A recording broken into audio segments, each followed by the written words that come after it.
What's up, YouTube? Today we got this Hellcat supercharger. As you guys can see, this has already been painted and stuff. We're doing a few upgrades on this. This came out of a Chrysler 300 Hellcat swap. We posted this on the channel before, but it's coming in for a smaller pulley, which goes right here. We're also doing bigger injectors. We'll show you guys kind of a little close-up once we're installing them. These are injector dynamics 1050s. And let's see, what else are we doing to this? We pinned the crank and we did a new power steering pump. But yeah, so we're going to show you guys the process of how to install this pulley. You would think it's as easy as just pulling this off and that's it, but there's a whole lot more that goes into it. So first of all, we got to start off by taking off the lid. So there are 1, 2, 3, 4, 5, 6, 7, 8, 9, 10, 11, 12, 13, 14, 15, 16, 17, 18, 19, 20, 21. Yeah, 21 T30s. They all have to be removed. So we're gonna do that. And in order to do this, you do have to take off the supercharger. It's not necessary, but it makes it a whole lot easier if you do. Because like I said, the whole lid has to come off, especially if it's a TRX. If it's a TRX, it has to come off. Because there's just not enough space up top. But yeah, we're gonna get to it and take this off and then show you guys pretty much how the whole process is done. But the only specialty tool that you might need is this to hold the pins once you take the snout off, and then you need a 15/16 hex key for the pulley itself right here. As you guys can see, it's going to be spinning constantly, so that's where that tool comes in. But yeah, we're gonna get into it and take all this off. We already loosened them up, so there's no need to, I wouldn't start off with a drill. We first loosened everything up, so you can see I can take these off with my fingers. But yeah, everything's already loose, so we're gonna take everything off. So we got Mario taking off the last one. And like I said, this is a fuel rail right here, so it just makes a whole lot of sense to just do everything while we have it off. So once that comes off, you might have to pry it off. Is everything gonna come off?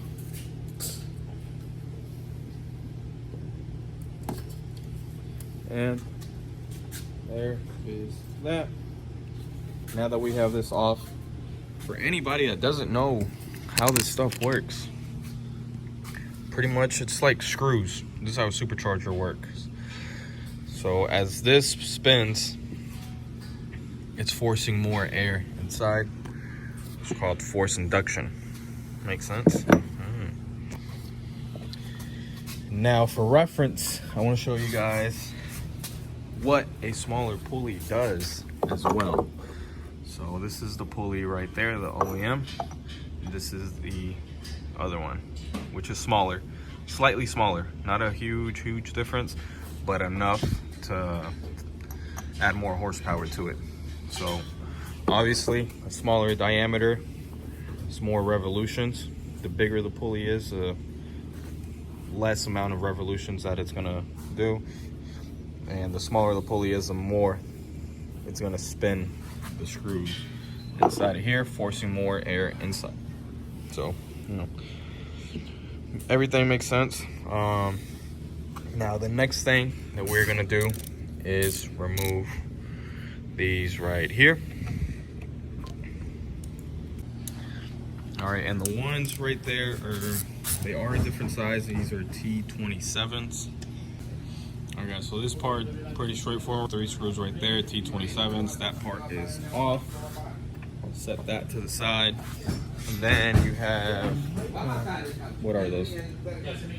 T27s as well. take off the sensor to be able to take this off. Yeah, you gotta take off the sensor as well right there. It is pretty tight in there. So it's better if you have one of these Allen Torx keys. That way you got that angle right there to be able to take it off. But apart from that, you got 13 millimeters right here all around. Easily take that off.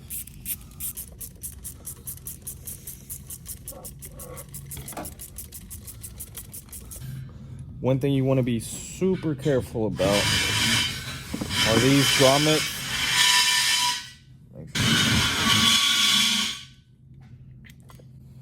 Just excuse our noise in the back.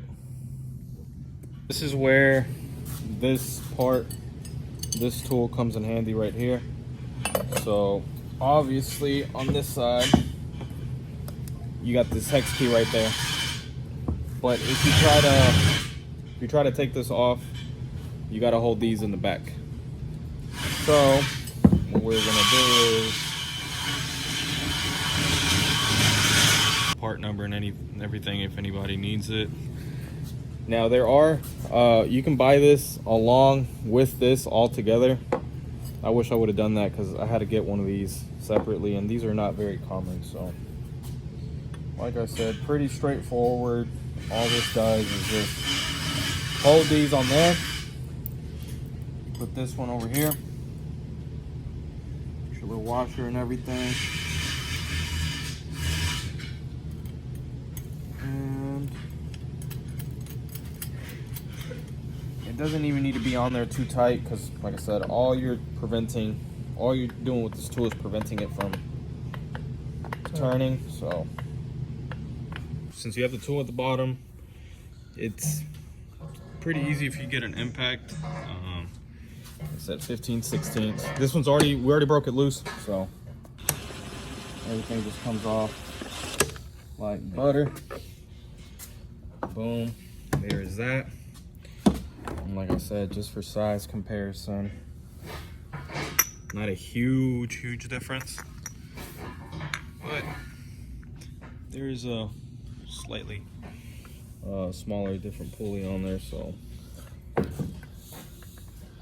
now the next thing is to put this new one on there. We'll show you guys how that is done and get everything fully assembled back the way that it was. This one, it came fully assembled. You got the hub and then you got the pulley itself, but I went ahead and took them all off. They were really loose on there. It wouldn't hurt to put blue Loctite on there, so.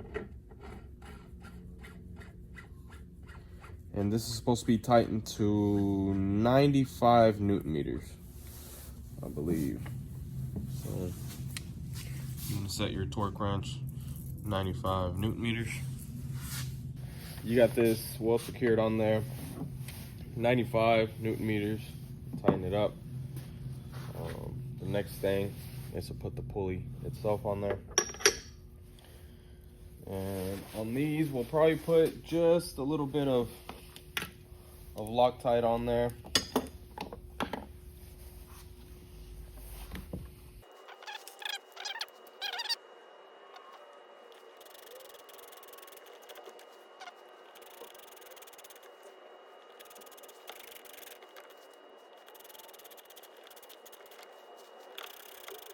.85 inch-pounds, which isn't a lot. Now that everything is on there, everything has Loctite, everything's been torqued down. Now we can remove this tool. Boom. Slip it out of there. Put these back in here.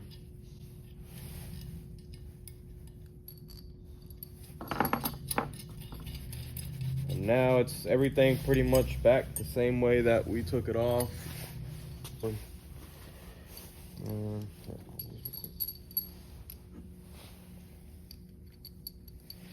you want to make sure that all these are on there in their spot.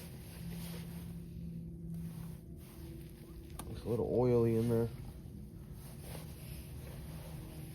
And then it does have a dowel pin right here and up at the top, so you cannot put this in there incorrectly. Like I said, there's literally only one way that it will go in.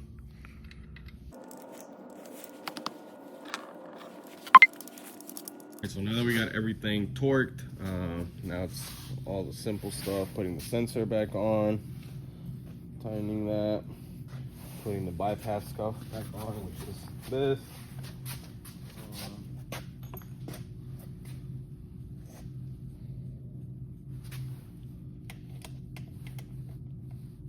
Lid back on.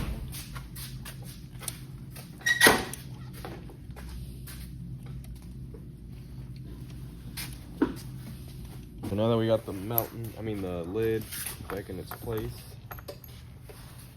everything is pretty lined up. Just drop your bolts where they go. And there is a torque sequence for this. Pretty much like if it was a head gasket, you don't just randomly tighten them up. These were 230s. 230s. So the first one you want to start off with is the middle one. Get this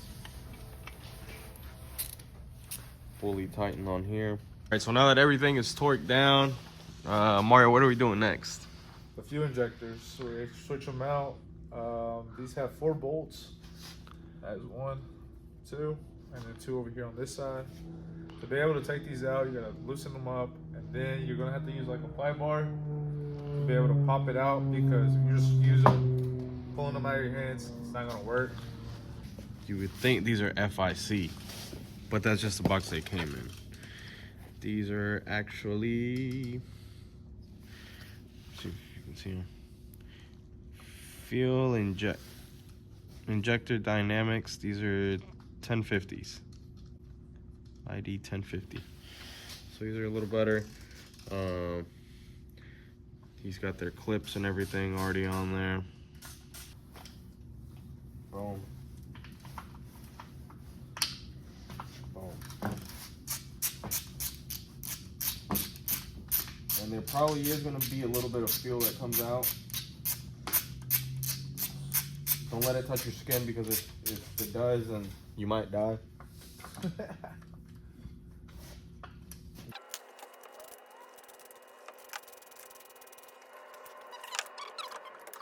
No. Like I said, it just pops out. And then pretty much you got these clips that hold them in place. You can take out the whole thing. Oh, there's a little bit of fuel. But yeah, you can tell that these are OEM, 100%. Are they? Yeah. Yeah, these are OEM. So all it is right here, you got this little metal clip. Pop it out, pull it down. Got gas on me, and there is going to be a little bit in there, so pretty straightforward. But yeah, that's all there is to it. We're going to do that to all of them. Okay, so now we got all these put on. Mario's putting all the old ones back in the box. Was this hard, Mario? No. It's pretty straightforward, y'all. There's not really much to it. So these injectors, they come with a top hat that has its own retaining clip right here. That's why you see 2 retaining clips. So this one retains a top hat on there. And then this clip is an OEM clip that retains the injector into the fuel rail. So it's not going nowhere.